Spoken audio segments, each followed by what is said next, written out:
সমস্যা হয়েছে, আমরা এখানে অধিকাংশ লোক সনাতন পদ্ধতিতে চলতে এখন অভ্যস্ত। সুতরাং এই যে ডিজিটাল প্ল্যাটফর্মে আমরা এখনো প্রবেশ করতে পারি না, যেটা আমাদের ছেলে বা আমার নাতি নাতনিরা খুব ভালো পারে। তো এই শ্রেণীটা আমাদেরকে উপকারে লাগবে মনে হয় এটার মাধ্যমে। আরেকটা জিনিস হলো যে আমার মনে হয় যে সদস্য সংগ্রহ ব্যাপারটা দেশে বিদেশের জন্য বোধহয় প্রযোজ্য একইভাবে। তাতে আমাদের দেশে নতুন সদস্য বাড়ার সংখ্যা বনা অনেক বেশি। এই কারণে আমরা সদস্য সংগ্রহ মাসব্যাপী পালন করছি। আমরা যত ফর্ম দিচ্ছি তত ফর্ম কিন্তু আমরা পূরণ করি নাই। আমরা আমাদের ইচ্ছার বাইরে কাউকে সদস্য হইতে দেই নাই।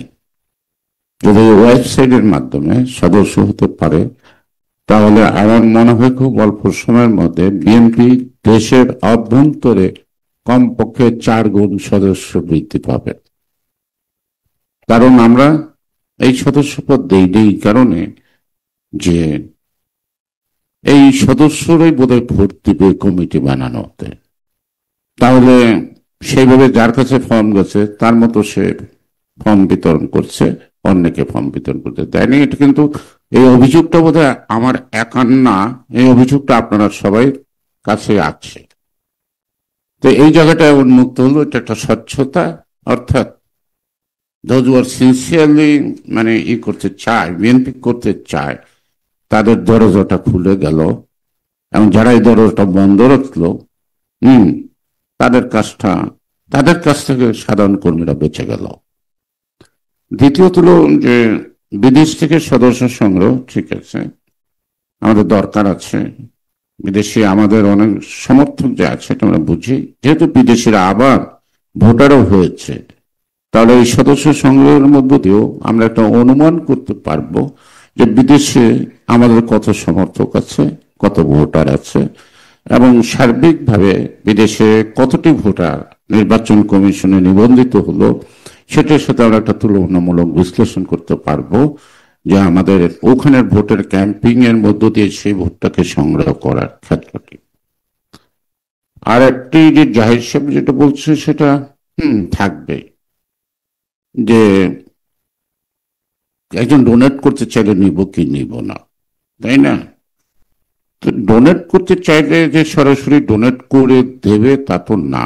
যে ডোনেশন যদি ভালো অঙ্কের দেয়, সে নিশ্চয়ই এটার সাথে যারা অপারেশনে থাকবে তাদের সাথে আগে একটু হাই হ্যালো করে নেবে। তারাই ডিসাইড করতে পারবে যে তার ডোনেশনটা আমি নিব কি নিব না। আর নর্মাল যে ডোনেশন আছে সেগুলো নিয়ে কিন্তু কোনো কথা উঠবে না।